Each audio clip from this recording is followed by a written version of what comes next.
যে মখলুকাত আসল ভদ্র সেই মখলুকাতের বিয়ের মোহরানা শতকরা 95% ইমানদারের মোহরানা বাকি। কতক্ষণ টাকা কি একটা অকাম হয়ে গেল। আচ্ছা বলেন তো বিবাহের ফরজ কয়টা? আঙ্গুল দেখেছেন কয়টা? আমরা ফরজই জানিচ্ছি না, তাহলে আদায় করব কি? 1 নম্বর ফরজ হলো মোহরানা পরিশোধ করতে হবে, 2 নম্বর হলো আপনাকে ইজাব কবুল করতে হবে। এই দুটো হলো ফরজ। কিন্তু বাংলাদেশের মানুষ খালি কবুল আলহামদুলিল্লাহ বলে রেডি, কিন্তু মোহরানা পরিশোধের চিন্তাই নেই। মোহরানা পরিশোধ করা ফরজ।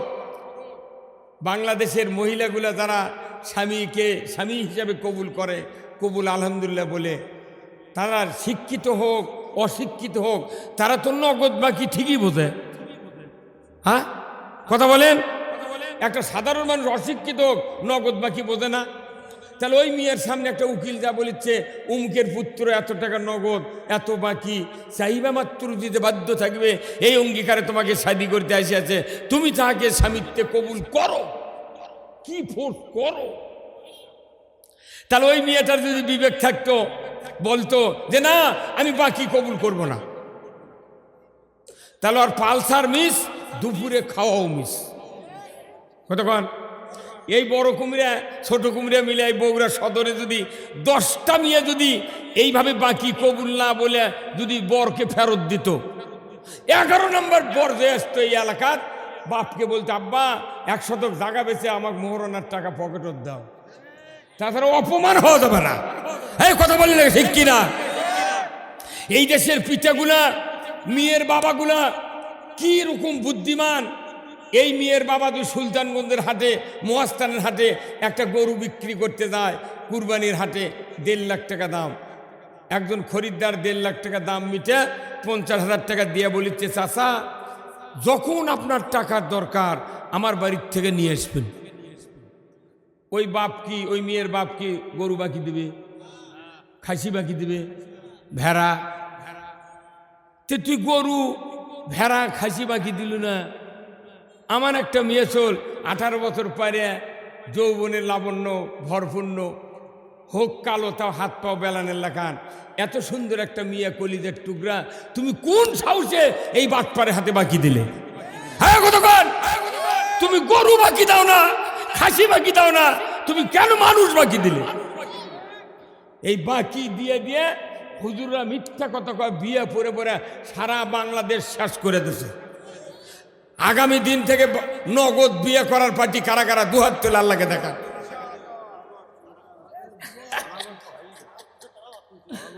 যারা বিয়ে করছে ওরা মনে করে বাকি একবার করছে এবার নগদ করব, কথা ঠিক কিনা? মানে বিবাহ দাম্পত্য জীবন পবিত্র করতে গেলে আপনার আগে মোহরানা পরিশোধ করতে হবে। কার আইন এটা? কার আইন? তো বিয়েটি আইন ভঙ্গ। এক আইন না মেনে আল্লাহ আদম আলাইহিস সালামকে বলল যাও দুনিয়ায়, কথা ঠিক কিনা? এক আইন না মেনে আজাজিল 6 লক্ষ বছর সেজদা করার পর একটা আইন না মানার কারণে আজাজিল ইবলিস হয়ে গেল। আর আমাদের কি অবস্থা? হাজার হাজার আইন মানে তাও মুসলমান আছি। ক্যাসিও ঘড়ির মতো ব্যাটারি তুল্লি যেরকম ঘড়ি চলে, আমরা বাংলাদেশের মুসলমান, মোহাম্মদ লেখলেই মুসলমান। কথা কোন দেখা? এই জন্য আসুন আমরা ওই রসুলের কিছু আদর্শের কথা শুনবো। শুনতে রাজি আছেন? কারা কারা শুনবেন? 2 হাত তোলে আল্লাহকে দেখান। লিল্লাহে তাকবীর, নারায়ে তাকবীর। আল কোরআনের আলো, আল হাদিসের আলো, দুনিয়ার মুসলিম, বাংলার মুসলিম, বগুড়ার মুসলিম, ছোট কুমিরার মুসলিম, লিল্লাহে তাকবীর। ভাই দাঁড়ানো ভাইরা একে ডাইনে আসেন, ভাই বসেন। আপনারা বসলে আরেকটু বক্তৃতা করে মজা পাবো। আসেন না যুবক ভাইরা, আসেন, হয়তো একটু বসলে আমি শান্তি পাবো। বসেন। আজকের এই 96তম অধিবেশন ছোট কুমিরা নুরানি হাফিজিয়া মাদ্রাসা ও এতিমখানার উদ্যোগে ইসলামী জালসার সম্মানিত সভাপতি আজকের এই মাহফিলে উপস্থিত আল্লামা ইয়াকুব নাজির সাদগামী দামাত বারকাতুহুল আলিয়া নাইবে মুহতামিম জামিয়া ইসলামিয়া কাসিমুল উলুম জামিল মাদ্রাসা বগুড়া, আল্লাহ ভাইজানকে দ্বীনের জন্য কবুল করুক, বলুন আমিন। প্রতিষ্ঠাতা মরহুম মুন্সি আমির উদ্দিন সাহেব রহমতুল্লাহ, এরপরে সহসভাপতি আলহাজ আবুল বরকত মোহাম্মদ ইসে, সভাপতি অত্র মাদ্রাসা ও উপসহকারী কৃষি কর্মকর্তা, আল্লাহ ভাইজানকে কৃষিকাজে সার কীটনাশক ঔষধ ভালোভাবে সাপ্লাই দেওয়ার যোগ্যতা দিন। হ্যাঁ, কেউ অবশ্যই পরামর্শ দেওয়া লাগবে তো, অসুবিধা কি ভাই? কৃষি অফিসাররা করছে ড্যাব দিয়ে ধান আবাদ করেন, একটা ধান হবে না ড্যাব দিলে, খালি পাতা ভোক্সা পরে দেবে। কৃষকের বুদ্ধি শুনে আবাদ করা লাগবে, কথা ঠিক কিনা? আমাদের দেশে কৃষি খাতে সবচেয়ে দুর্নীতি হচ্ছে, সবচেয়ে দুর্নীতি, জনগণ ক্ষতির মধ্যে সবচেয়ে বেশি পড়তেছে কৃষি খাতে। আজকে ধান কাটা হতে 1170 টাকা মন সন্না ধান, দাম নেই। এই ধান গরিবের যখন টাকার দরকার তখন দাম নেই, অল্প টাকায় কোটি কোটি টাকার মালিক ধান কিনে গুদামজাত করছে, ওরাই আবার দাম চড়ে দেয়া 1600 টাকায় ধান বেচবে। 34 ধান কাটাই 2700 টাকা মন, এটা আবার 4200 টাকা করে বেচবি। জনগণ খাটিয়া মূল্য আর সরকারি অফিসাররা বেতন গুনে মূল্য। হ্যাঁ কথা কর। এই বাংলাদেশে যত খাস গাড়ি আছে সরকারি খাস দেন, এই ঘাস গাড়ি যদি সঠিক যোগ্য নেতৃত্বের মাধ্যমে সরাসরি মৎস্য চাষির কাছে প্রত্যন্ত দেওয়া হয়, লিজ দেওয়া হয়, এই টাকা যদি কৃষি খাতে ভর্তুকি দেওয়া হতো, এক বস্তা ইউরিয়া 150 টাকা দিয়ে আমরা পাতাম। কিন্তু এই গাড়িগুলোর টাকা সরকারি দলের পেটুয়া বাহিনী পালা হচ্ছে, এই কথা কন টাকা। আর আমাকে করতে হুজুর দেশ গরিব, যে তোমাকে এত বেতন লাগে কে? একটা করে সরকারি অফিসার বেতন পাচ্ছে 60,000, 1.5 লাখ টাকা, 80,000 টাকা, গ্র্যাচুইটি পেনশন পাচ্ছে 2 কোটি। গাড়ি বাড়ি ফিরি সরকারি অফিসাররা গাড়ি চালায়, মাত্র 42 টাকা লাগে, হচ্ছে বছরে হচ্ছে কি ট্যাক্স, ইনকাম ট্যাক্স লাগে 42 টাকা। আর একটা পাবলিক কিনে গেলে করছে যে 50,000 টাকা ইনকাম ট্যাক্স, আরও দিয়ে 78, 1 লাখ টাকা লাগে। জনগণের টাকা বেশি, আর অফিসার করছে তোরা খালি ফ্রি শুয়ে থাকতো, কারণ তুর্কক দিয়ে কাম হবি, তুর্কক দিয়ে দিনের ভোট রাতের দেওয়া দেবে। হ্যাঁ কথা কর না। আর বাংলাদেশে দিনের ভোট রাতে দেওয়ার সুযোগ নাই, আছে। আগামী 12ই ফেব্রুয়ারি ভোট হবে। এই বাংলাদেশে সুষ্ঠু নির্বাচন হোক। কারা কারা চান? 2 হাত তুলে আল্লাহকে দেখা। লিল্লাহে তাকবীর, নারায়ে তাকবীর। আমার কাছে সারা বাংলাদেশ থেকে অনেক যুবক ফোন করে, হুজুর 16 বছর হলে ভোটার হয়ে আছি, ভোট দেবার পারিনি, আপনি দোয়া করবেন, আমরা ভোটের তারিখ হলেই বিয়ের ডেট করব। ভোট দিয়ে দেয় সন্ধ্যায় বিয়ে হবি। আমি বললাম না, সন্ধ্যায় করা হবে না, ভোট গোনার পর বিয়ে করো। কথা ঠিক কিনা? তোমরা ভোট দিয়ে বিয়ে করবে, এদিকে রেজাল্ট উল্টাপাল্টা করবি। হ্যাঁ কথা কর। কোন রেজাল্ট উল্টাপাল্টা করতে দেওয়া হবে না। সুষ্ঠু নির্বাচন বাংলাদেশে হওয়ার জন্য যা দরকার সরকারকে তা করতে হবে। আজকের মাহফিলের সম্মানিত প্রধান মেহমান, প্রধান বক্তা হাফেজ মাওলানা মোহাম্মদ আবুল কাসিম সরকার দিনাজপুরি, সভাপতি সম্মিলিত ওয়াইদিন পরিষদ ও প্রিন্সিপাল দারুল কোরআন কালুফির মাদ্রাসা দিনাজপুর, আল্লাহ ভাইজানকে ইসলাম বিজয়ের পক্ষে কথা বলার তৌফিক দান করুক, বলুন আমিন। আজকের মাহফিলের সম্মানিত মাদ্রাসা পরিচালনা কমিটির পক্ষে আলহাজ ডাক্তার মোহাম্মদ আব্দুল খালেক, সাধারণ সম্পাদক অত্র মাদ্রাসা, এছাড়া আলহাজ MSM আতিকুর রহমান বাদল ভাই, আর সভাপতি বগুড়া জেলা ইট প্রস্তুতকারক মালিক সমিতি, আল্লাহ।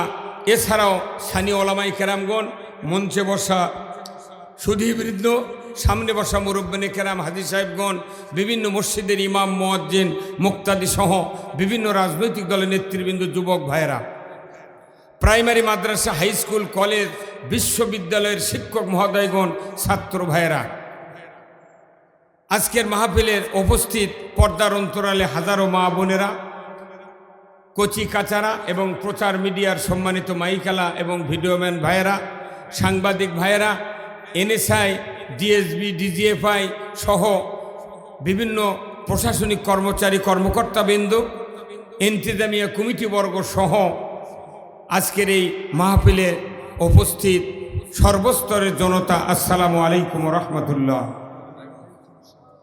কেমন আছেন আপনারা? আসি ভাই, আলহামদুলিল্লাহ। আমরা একটা ভদ্র জাতি, সুবহানাল্লাহ। এই ভদ্র জাতি যদি খুব ভদ্র হয়, এই ভদ্র জাতিকে যে আল্লাহ জান্নাত দিবে কোরআন এবং হাদিসে কোথাও লেখা নাই। অনেক মানুষ আছে সমাজে নামাজ পড়ে না, অথচ ভদ্র, ব্যবহার ভালো আছে না নাই? অনেক মানুষ আছে নামাজ পড়ে, হজ করে, কথা শুনলে অনেক মানুষ দূরে সরে যায়, কর্কশ। কিন্তু আমার আল্লাহ বলছেন না, ভদ্র মানুষকে আমি সৃষ্টি করেছি ঠিক, এদেরকে আস্তে আস্তে উৎকৃষ্ট মানে পুষতে হবে। ধরে কোন আল্লাহু আকবার। এই উৎকৃষ্ট মানে পুষতে গেলে দুটা শর্ত পূরণ করতে হবে মানুষগুলিকে। কে বলেছেন? আল্লাহ। আল্লাহ বলছেন, ইন্নাল্লাযীনা আমানু ওয়া আমিলুস সালিহাতি উলাইকা হুম খৈরুল বারিয়া। আমার আল্লাহ বলছেন, দুনিয়ার মানুষ ভদ্র জাতির থেকে তোমরা যদি উৎকৃষ্ট হতে চাও, দুইটি শর্ত পূরণ করতে হবে। এক নাম্বার, তোমাদেরকে ঈমান আনতে হবে। কি আনতে হবে? কার উপর? না অন্য কারো উপর? ঈমান আনতে হবে আল্লাহর উপরে, রসুলের উপরে, আখিরাতের উপরে, জান্নাত জাহান্নামের উপরে, পরকালের প্রতি, হিসাব নিকাশের দিবসের প্রতি ঈমান আনতে হবে।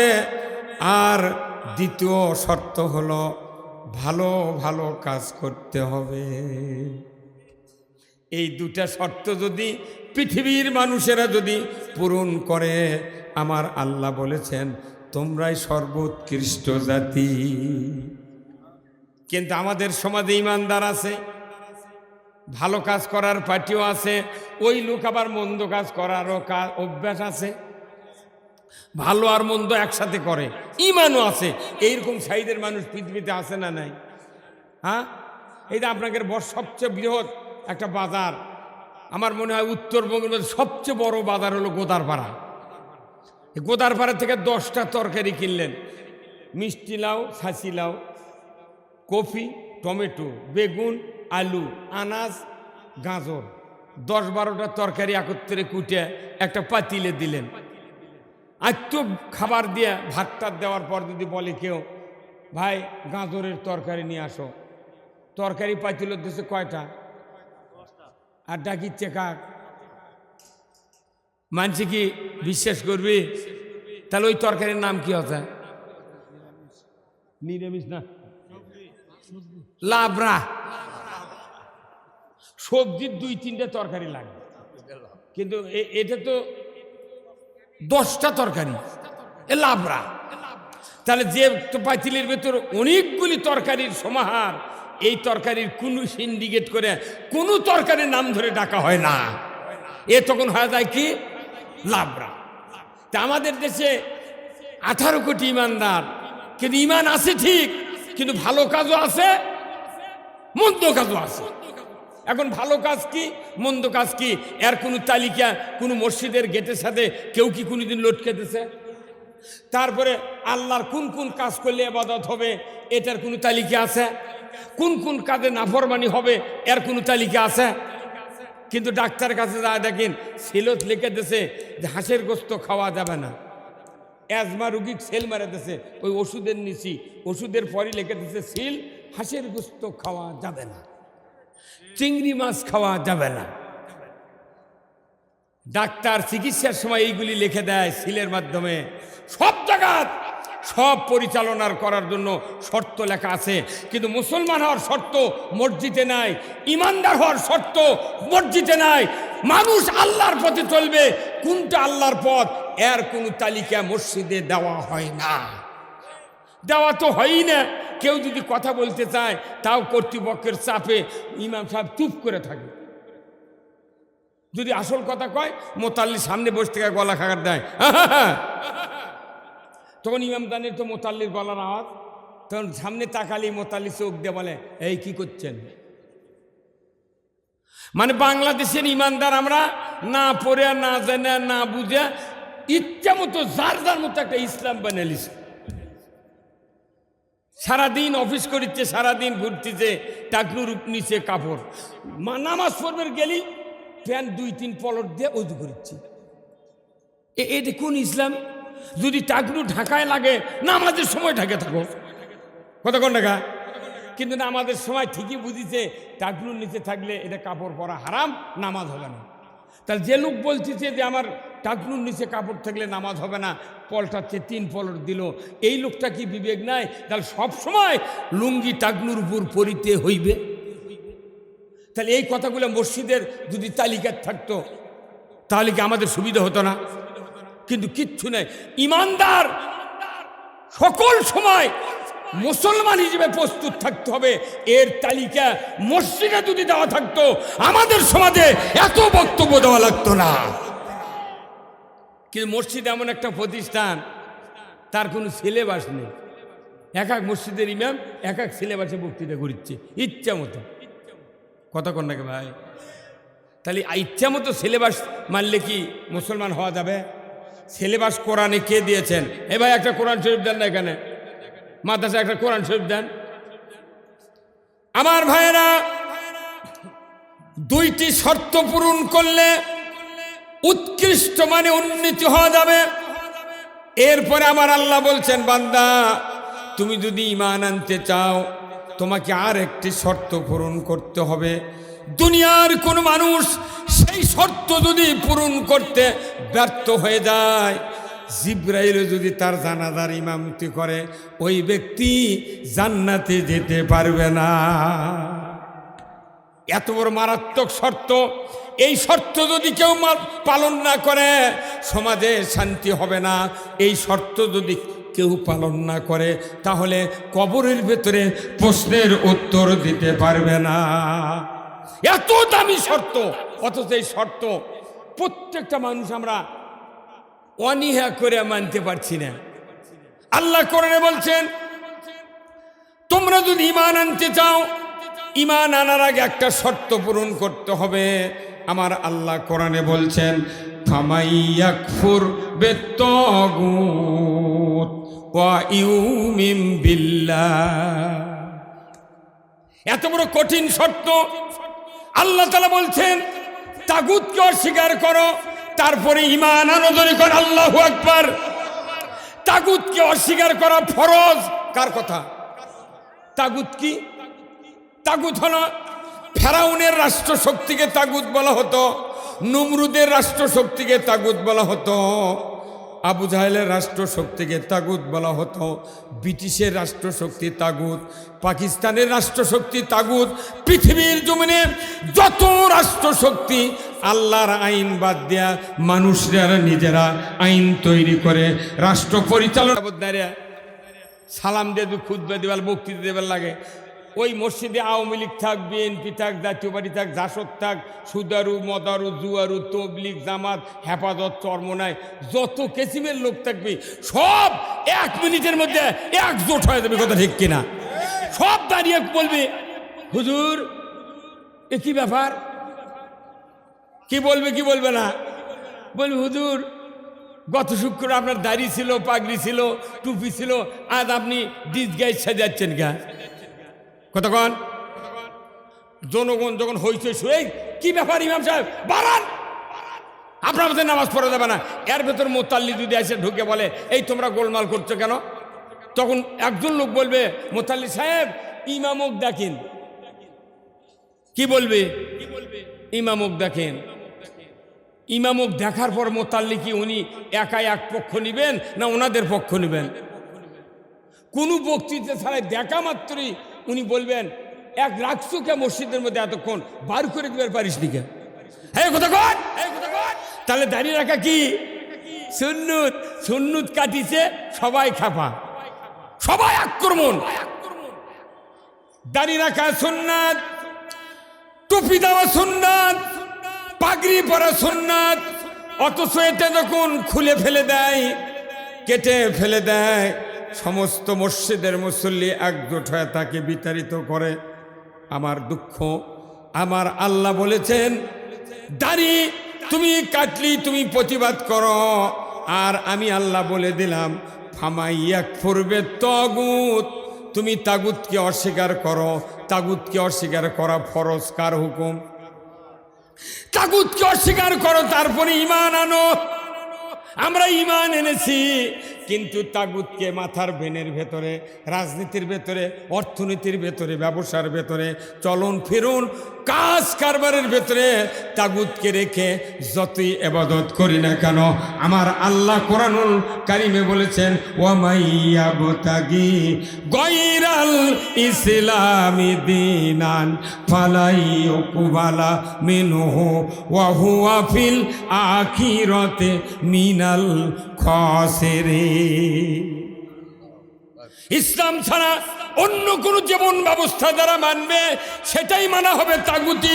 দুর্বল ঠিক কিনা? তাগুত প্রত্যাখ্যান করা ফরজ।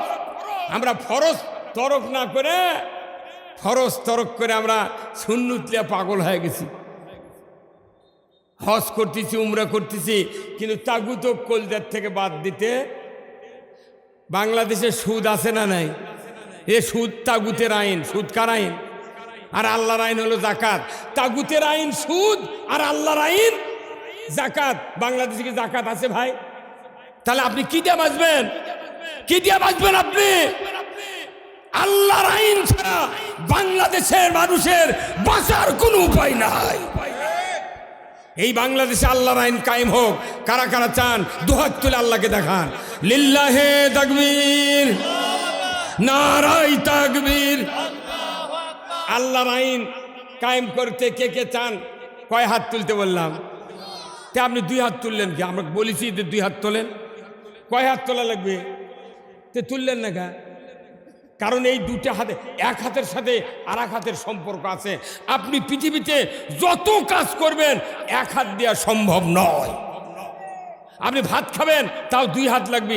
এক হাত দিয়ে ভাত মাখাবেন, আর এক হাত দিয়ে প্লেট ধরবেন, এক হাত দিয়ে পানি ঢালবেন, আর এক হাত দিয়ে ভাত খাবেন। কোদাল ধরবেন দুই হাত। কতক্ষণ টাকা? বাসের ড্রাইভার স্টিয়ারিং ধরে কয় হাত দেয়? দুই হাত দেয়। আপনি ঘুষ খান কয় হাত দেয়? এক হাত দিয়ে কলমত লেখে, আর এক হাত দিয়ে ঘুষ খায়। এই কতক্ষণ টাকা?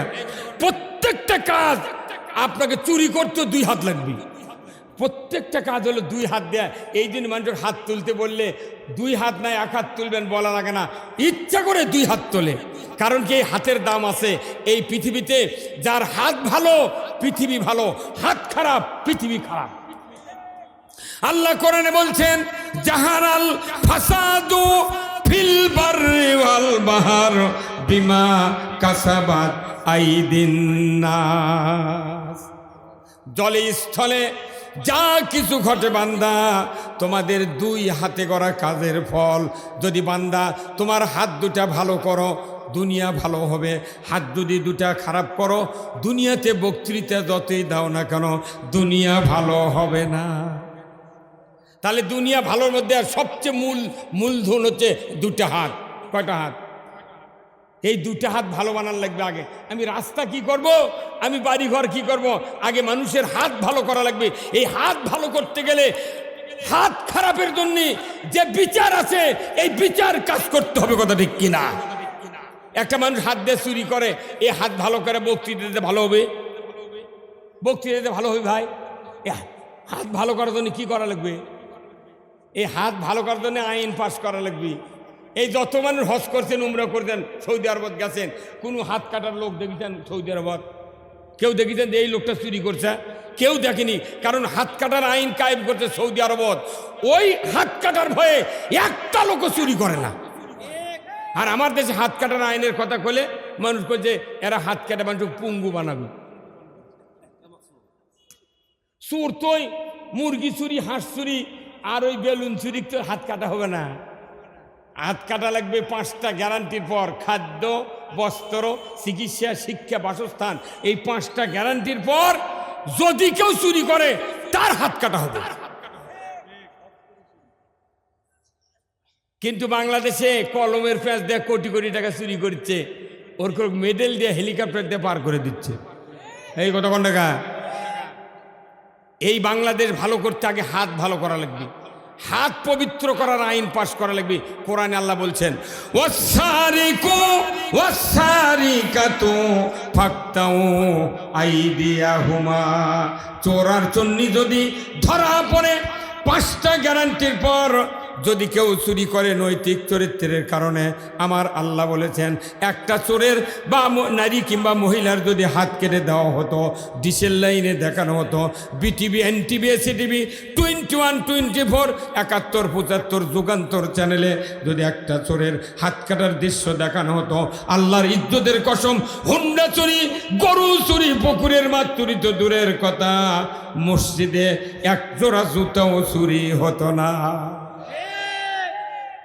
আইন করলে কোটি কোটি উপকার হই মানছেন, কিন্তু আইন না করে খালি আমাকে করছে হুজুর চুরি হচ্ছে না, বক্তৃতা দেবেন মসজিদে। মসজিদের ইমাম মেহরাবত বসতে বলছে চুরি করবেন না। লোলেনি সুরে আমরা বলছি চুরি করবেন না। ওই চোরও কোনো জুম্মত বসে থাকে, ওই মসজিদ বসে মনে মনে করছে সুযোগ পালে হুজুরের বাড়িও ছাড়ব না। কথা চোরের হাত কাটার আইন কি কোরআনে নাই? তে মানুষ পুঙ্গু বানানোর জন্য আইন নয়, আইন করা আছে। এই আইন করলেই তাদের দুনিয়া ভালো হয়ে যায়। তাহলে হাত ভালো করবে চাইলে চোরের হাত কাটার আইন কায়েম করা লাগবে। আজকে যদি 100 বছর আগে যদি এই দেশে চুরি বন্ধের আইন কায়েম হতো, যাই দেশ চালালো চুরি বন্ধের আইনটা যদি কায়েম হতো, এত টাকা এত জিনিসপাতি বাংলাদেশে চুরি হতো না। হতো কোনো ডিসির চুরি হয় না হুন্ডা, ওসির চুরি হয় না হুন্ডা, কোনো পুলিশের স্যান্ডেল চুরি হয় না, চুরি হয় খালি মূল্য আলা বাঙ্গি আলা। হ্যাঁ ভাই কথা কন না আপনারা, কার চুরি হয়? যারটা চুরি করলে কোনো প্রতিবাদ কেউ করে পারবে না, হচ্ছে হচ্ছে কী করবা, ধৈর্য ধরবে, আল্লাহর মাল আল্লাহ নিয়ে গেছে। মুসলিম আমি, সৈনিক আমি, আমি চির রণবীর, আল্লাহকে ছাড়া কাউকে মানি না, নারাই তাকবীর। বের মুসলমান ধরো আল কোরআন, ফিরায়া আনো সেই হারানো সম্মান। বের মুসলমান নারাই তাকবীর, আল্লাহু আকবার, তোলো ধ্বনি ধরায়া রাখবার। বের মুসলমান ধরো আল কোরআন, ফিরায়া আনো সেই হারানো সম্মান।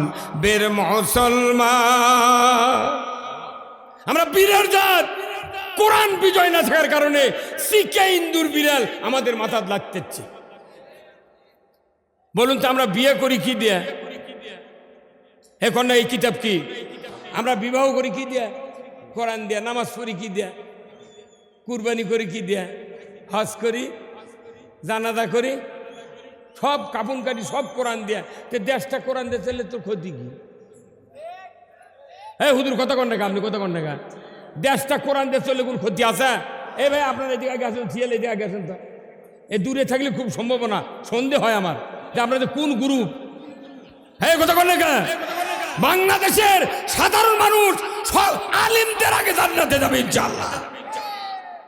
দীর্ঘদিন আমরা চেষ্টা করার পর সারা বাংলাদেশে ইসলামী দলগুলো এক হয়েছে। ধরে আল্লাহু আকবার। প্রত্যেকটা আলিম ওলামা, ইমাম, যতগুলি ইসলামপন্থী লোক আছে তাদের দিকে সাধারণ মানুষ তাকিয়ে আছে।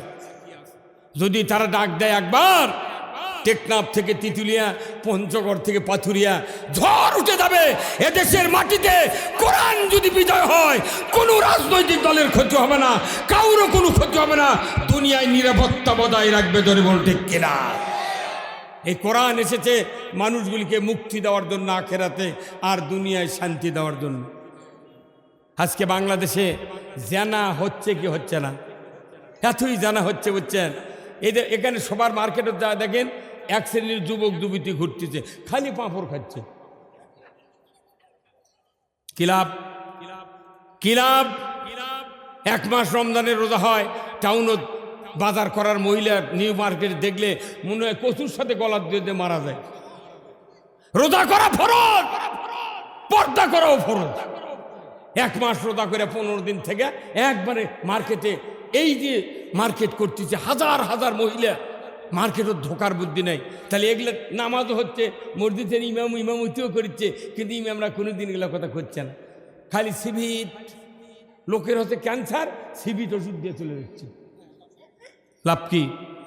আল্লাহর আইন দরকার। আমাদের সৃষ্টিকর্তা কে? যে আল্লাহ আমাদের সৃষ্টি করছেন সে আল্লাহকে আইন দেন নাই? এই কোরআনে আইন আছে না? তো সে আইন মানতে লজ্জা কেন? আর এই আইনের কথা বললি কিছু কিছু লোক কয় তোমরা আবার রাজনীতি করছ। আরে বা, তুই রাজনীতি করছিস, আমার করলে অসুবিধাটা কি? রাজনীতি যদি কেউ না করেন তাহলে আপনি জান্নাতেও যেতে পারবেন না, জাহান্নামেও যেতে পারবেন না। রাজনীতি করে জান্নাতে যাওয়া লাগবে, আর রাজনীতি করে জাহান্নামে যাওয়া লাগবে। আপনি কোন রাস্তা বেছে নেবেন? কোরআন জিজ্ঞাসা করেন। কোরআন বলছে কি? লা ইয়াস্তাবি আসহাবুন নারি ওয়া আসহাবুল জান্নাহ।